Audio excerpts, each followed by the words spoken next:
Was the Cold War a security conflict or an ideological conflict? Yeah, great question. I think the Cold War was both an ideological conflict and a security competition. By the way, World War I, there was no ideological conflict. It was pure security. World War II, it's ideological plus security. It's fascism, i.e. Nazism, versus communism, i.e. the Soviets. And the ideological dimension in World War II between the Germans and the Soviets, not to be underestimated.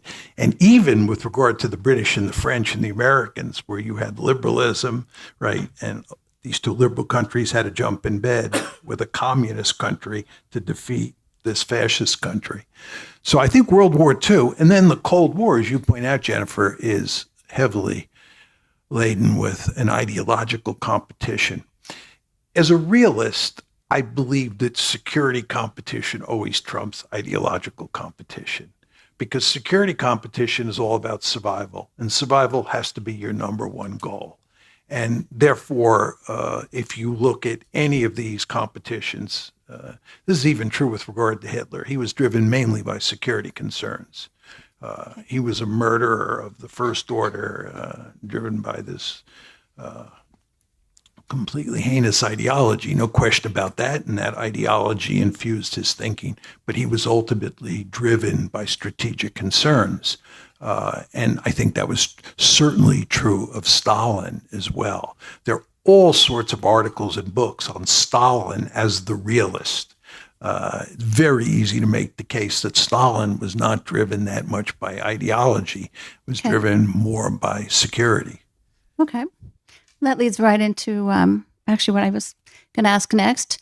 When you mentioned realism and always trumping sort of idealism or liberalism, switching gears a little bit from historical sort of view here, you are an international relations theorist.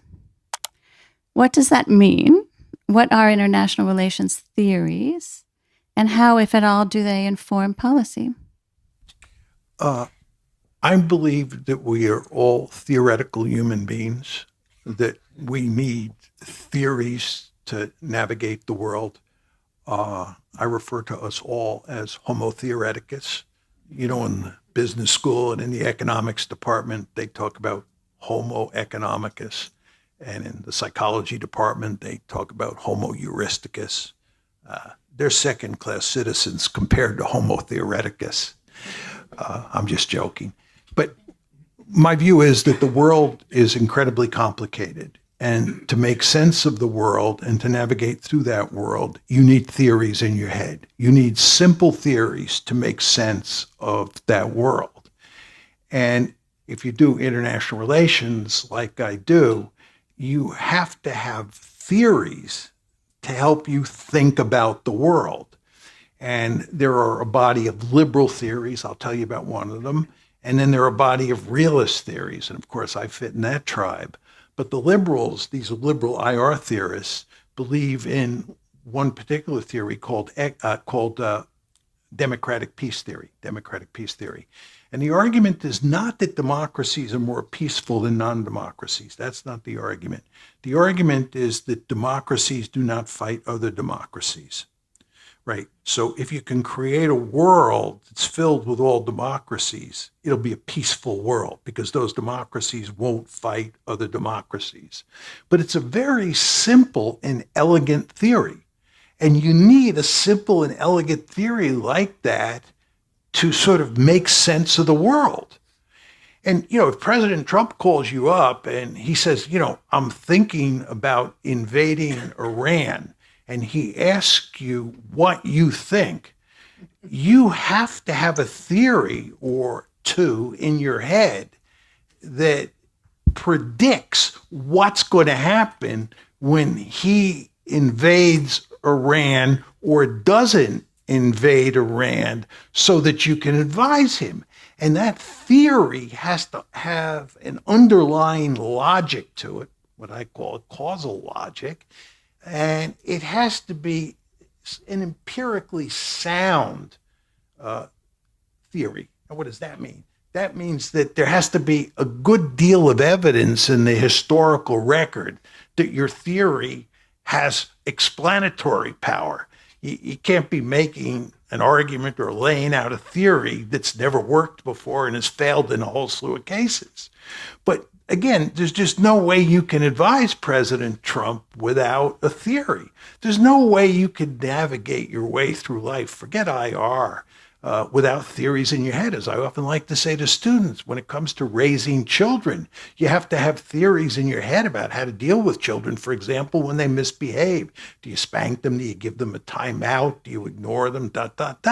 Right? And you have theories in your head about how to deal with your children, and you're constantly running those theories up against the evidence. If you're giving your kids timeouts and that's failing and they're misbehaving more and more, you'll adopt another strategy. If somebody tells you it works, that other strategy works better for them. So again, I think we're theoretical human beings, and I just happen to be an IR theorist because for some reason I fell in love with IR way back when. Way back when. Well, child rearing is certainly something we can all relate to. Those theories change, right? You put a toddler in timeout and that might work. And you put a teenager, you tell them they're in a timeout, they have to go spend some time in their room. That's a gift to that teenager. So those theories change, right? As life changes. Yes. Well, my theory never changes.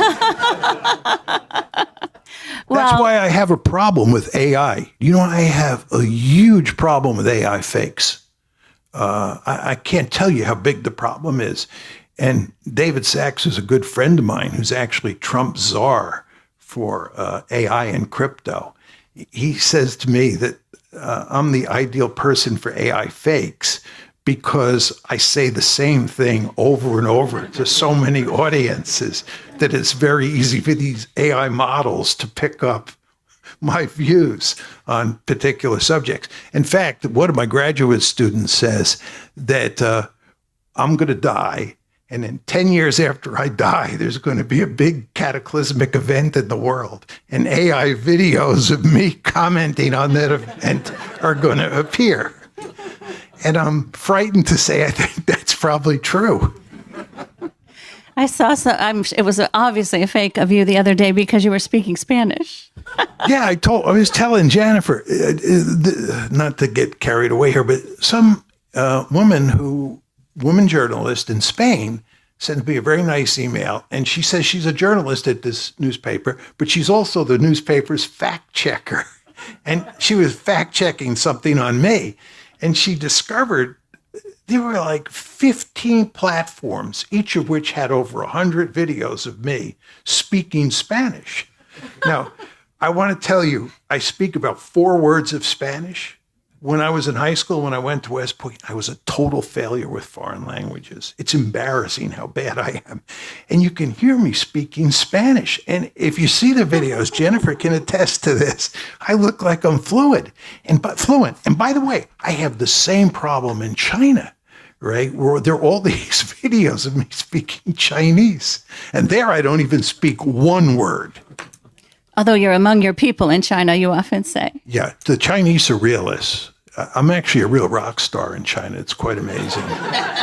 But I start my talks, not always, but usually when I go to China, by saying it's good to be back among my people, even though culturally I'm a complete fish out of water. Well, I really only have one more question for you because we'd like to get to all of your questions and have a good Q&A. But actually, I want to mention one more thing that came to mind as you were talking just now. I was in Washington, D.C. recently. As you know, I love Washington, D.C. I feel very much at home there where I went to school and lived and worked at Foggy Bottom. And I was in Georgetown. I was near campus, and I walked by a townhouse. It looked like they're not official student housing, but townhouses where students live.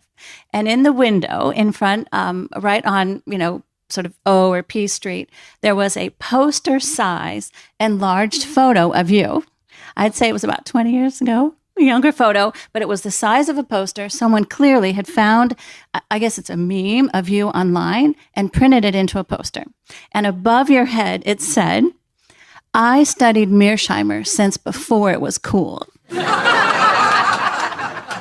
So I guess a little throwing in an extra question before I get to my final question. These last few years, I'm not taking too much time, am I? you talk too long. Never. Well, I want to make sure we have questions. Of course, we want to get to all your questions, but just briefly then, it does seem like your argument, your presence, your views, how you're received both here in the U.S. and globally, is it taking kind of a different turn these last few years to the point that, since before it was cool, people studied you? Well, during the unipolar moment, when I made certain arguments, people would say John's very interesting, he's very entertaining, but he's basically crazy, right? Because when China was rising in the late 1990s and early 2000s, I made the argument that China could not rise peacefully, that we would be in the situation we're now in today. And I was dismissed out of hand. And it was really quite remarkable. And it's because in the unipolar moment, the United States was just so powerful. There was no real great power politics.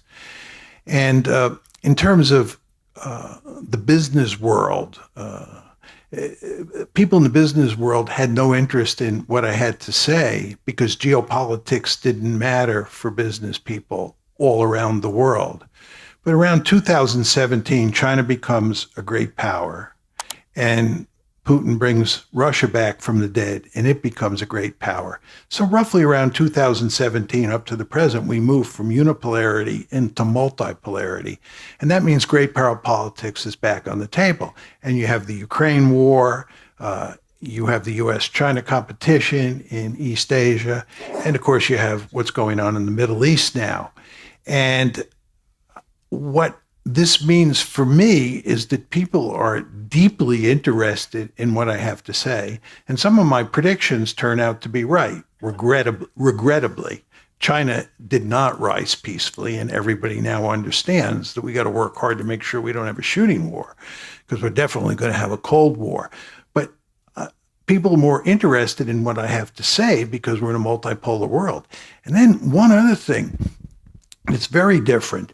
During the Cold War, when I came of age, right, the competition between the United States and the Soviet Union was almost purely strategic, and it did not have an economic dimension to it.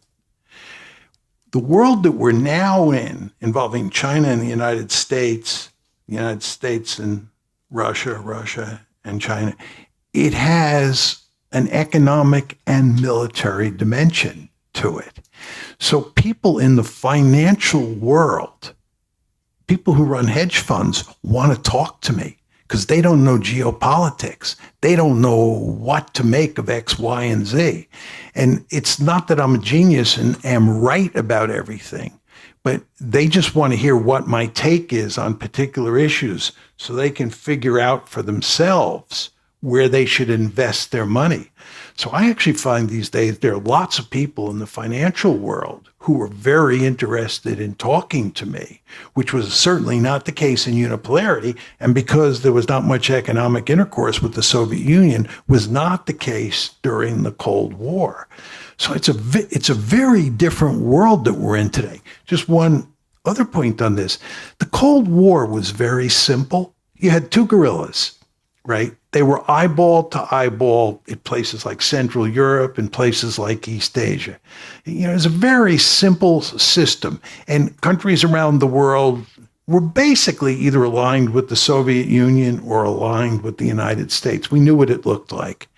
The world today is really hard to figure out because there are three guerrillas in the system, right?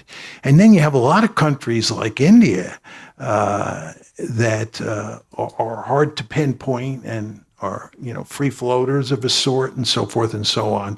So it's just a much more complicated world. And I find myself spending much more time just trying to keep up with the news every day than was the case during the Cold War, when it was just a much simpler world.